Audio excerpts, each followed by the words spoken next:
Amanhã, terça-feira, os vereadores vão decidir quem será o relator da CPI dos transportes. A comissão terá 120 dias para analisar e avaliar as planilhas de custo do transporte coletivo da capital. Para debater o assunto, a gente tem o prazer de receber, nesta segunda-feira, dia 1º de julho, o vereador Eduardo Tuma, do PSDB. Tudo bem, vereador? Tudo bem, Wagner. Tudo em ordem? Cumprimentar também os nossos telespectadores. É um prazer tê-lo conosco. Vereador, o senhor é candidato a relator da CPI dos transportes? Então, só para que a gente entenda, né? Se você me permite fazer um histórico. Claro. Em janeiro foi protocolado, em fevereiro, aliás, um pedido de uma CPI de transportes. Depois um segundo pedido já no mês de junho. Esse primeiro do vereador Paulo Frange e o segundo do Ricardo Yang. Isso. E daí um terceiro pedido, assim, um prazo muito curto entre o pedido e a votação, que foi essa CPI do Paulo Fiorilo, que é da base do governo. Por uma série de questões, esse terceiro prevaleceu. A CPI é composta de 7 membros. Desses 7 membros, o presidente é aquele que propõe a CPI, então PT, e os outros 5 membros, excluído a minha pessoa, são da base do governo. Então, só existe um vereador de oposição na CPI, que sou eu. Sempre é praxe aqui na casa que haja um equilíbrio de forças. É necessário que haja um contraponto dentro da CPI. Então, a presidência da situação, a relatoria da oposição, para que seja considerada uma CPI neutra, isenta, não um instrumento político, mas sim um instrumento de investigação. Por isso que eu acredito que a melhor escolha dos vereadores da CPI seja atribuir a relatoria ao vereador de oposição, que sou eu. Então, não tenha dúvida de que eu me coloco à disposição da CPI para exercer esse papel de relator. Vereador Eduardo Tuma, o senhor tem, a gente acompanha, a gente mostra as sessões plenárias aqui na TV Câmara, o senhor tem uma boa relação, apesar de oposição e situação, uma relação bastante sólida com o presidente dessa CPI, o vereador Paulo Fiorilo. Quais são as respostas que essa CPI deve dar à opinião pública e quais os objetivos dos trabalhos que devem ser empreendidos? Não tenha dúvida que aqui na casa a gente tem que entender que o período eleitoral, onde há uma disputa, ele vai de julho a outubro. Passado o período eleitoral, a gente tem, na verdade, um relacionamento bom com todos os parlamentares, todos os colegas da casa, independente do partido. A oposição se faz de uma forma inteligente, com conteúdo, não uma oposição vazia contra uma pessoa ou um partido. Nós temos que discutir os problemas da cidade e quais são as soluções para que o paulistano tenha sua qualidade de vida melhorada. Essa é a intenção da CPI. Apesar de, pessoalmente, achar que o escopo, o objetivo da CPI, aquilo que está no texto da CPI, seja muito pequeno, que é discutir planilha, eu discordo, sabe?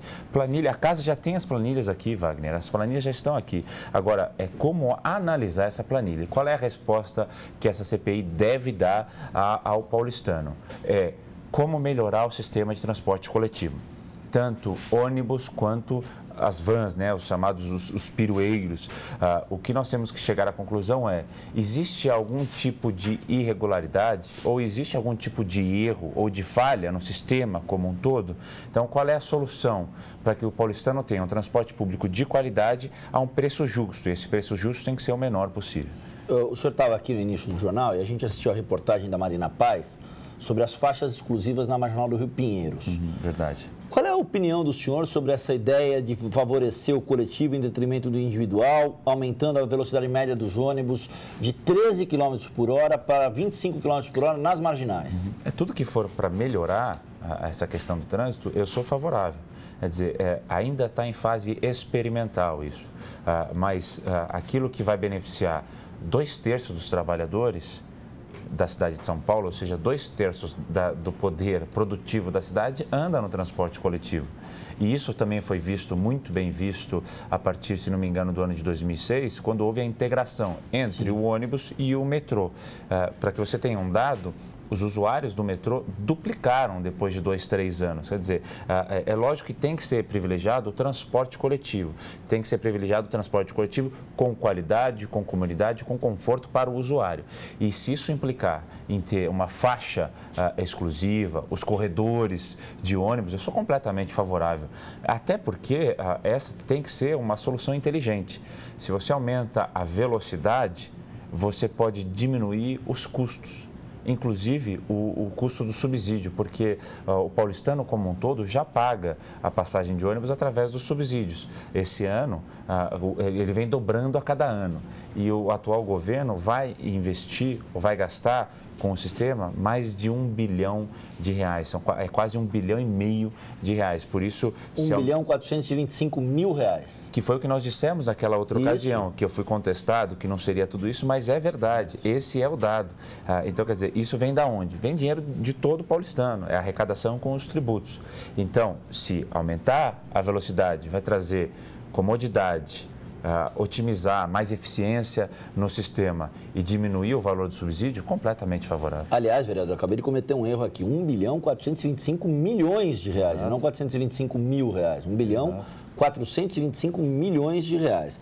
Vereador, eu queria, para finalizar esse nosso bate-papo, 1h21 em São Paulo, surge como grande tema no horizonte da Câmara Municipal de São Paulo para este segundo semestre, nós já estamos no segundo semestre, aliás, hoje é o primeiro dia desse segundo semestre, a questão da revisão do plano diretor. E em todas as audiências públicas, nessas oficinas públicas, prevalece um tema que tem que se tornar recorrente.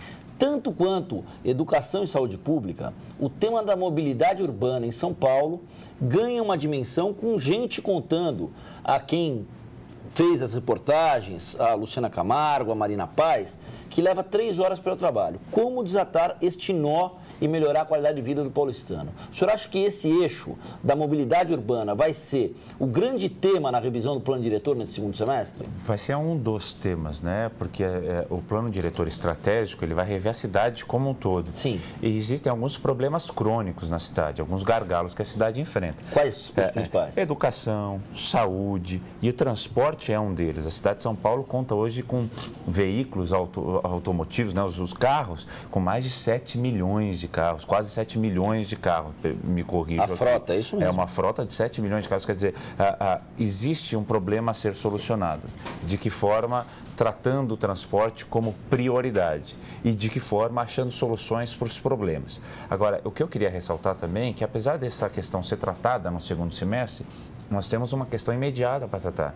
A CPI, ela levantou um tema importante, que foi a questão das licitações na área do transporte público. Então, nós vamos licitar tanto as concessões, que são as empresas de ônibus, quanto as permissões, que são as cooperativas de vans. Em primeiro lugar, as empresas de ônibus o contrato ainda não venceu. As empresas, as cooperativas, as vans, vence agora no dia 17. E o prefeito deu um passo nesse sentido ao cancelar essa licitação na semana passada. Ele suspendeu a licitação. Agora, o meu questionamento, e eu não quero mais uma vez politizar a questão, mas por que essa licitação só foi suspensa quando o tema CPI veio à tona? Por que o alerta só foi acendido quando a população foi às ruas para reclamar? Porque a minha impressão é que se essa questão não fosse suscitada, a licitação teria prosseguido. Então, o plano diretor estratégico vai rever, sim, a questão do transporte, mas nós temos que hoje, inclusive hoje, dia 1º de julho em diante, tratar da CPI com cuidado e da licitação também, rever essa licitação. Mas o senhor acha que a revisão do plano diretor é o grande tema, além da CPI? Para o segundo semestre? Eu acredito que não só para o segundo semestre, mas para essa legislatura. O plano diretor estratégico é talvez o principal projeto.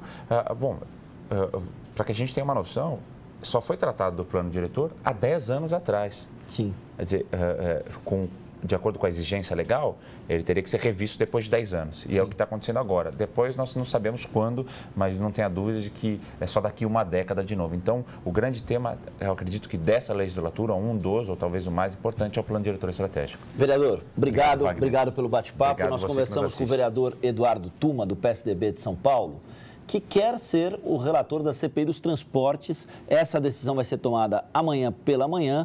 A presidência da CPI dos transportes aqui na Câmara Municipal de São Paulo é do vereador Paulo Fiorilo, do PT.